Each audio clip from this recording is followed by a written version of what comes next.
Welcome back, everyone. Reghan Winkler is with us today, the Executive Director of the Better Business Bureau. She's talking a little bit about cryptocurrency scams going around. First of all, I was telling you before we came on, we were joking. I said, I know very little about cryptocurrency. I know it's a digital currency. I know of Bitcoin, and there's some others out there, but that's about it. But you say there's some scams that are already kind of playing on local folks.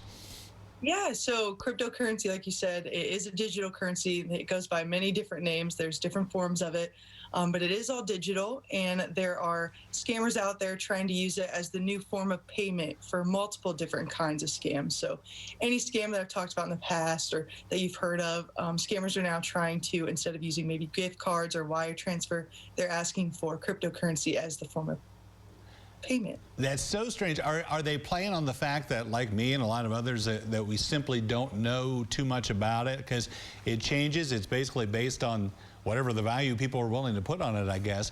Are folks losing a lot of money this way?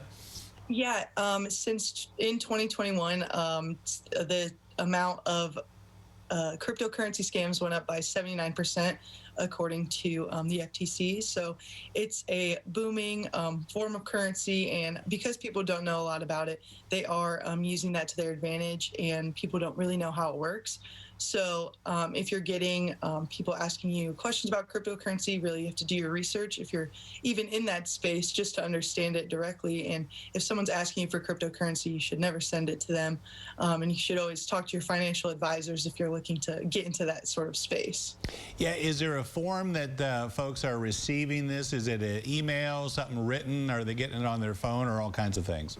All kinds of things. A lot of it's coming through social media, phone calls and texts. Scammers have the ability to send QR codes, and they can embed their digital wallet into those QR codes and tell consumers to put money into that QR code. It can look like any website. It can look like a bank. They're really good at, recreating different things like that. And they're telling consumers that they need to deposit money here, and it can go directly to the scammer's bank account. And there's little to no protection at all. With cryptocurrency, unlike using a credit or debit card where your banks have a little bit of protection, cryptocurrency, once you put that money out there, it is gone. Yeah, there was a story on NBC yesterday talking a little bit about this. As you said, very legitimate looking sites, from Amazon to Google to everything you can think of. And that, I guess that's the key. Is that what's fooling folks? They see this and they're like, oh, well, this is a legitimate site. I've seen that code before. That must be the real deal. Right. And it's really easy to get confused if you're in a rush and you're trying to make a quick purchase, or if someone's putting a lot of pressure on you to maybe send them $5 because they need something, or to get past this certain website or anything like that.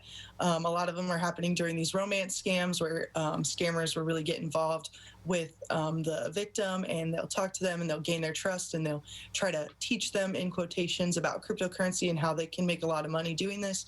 And then scammers will then just take the money, and they can dupe websites and make it look like you're earning money when you're really not. Oh, on Valentine's Day, they're getting people to think they're in a romance, and then they're scamming. That's terrible. Okay, well, you mentioned the FTC.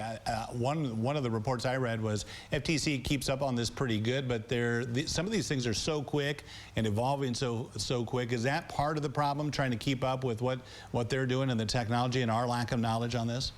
Yeah, I think it's a lot of that, and it also has to do with misinformation. If someone reads one thing, sometimes they take it as that was the correct answer, but you really have to do your research personally and finding out what is real and what is not. And with cryptocurrency, there's hundreds, if not thousands, of different types, and there's new ones being created every day. And so if you're not really in that digital space and you're not really up to date with what's going on, it can be very confusing, and you can lose a lot of money.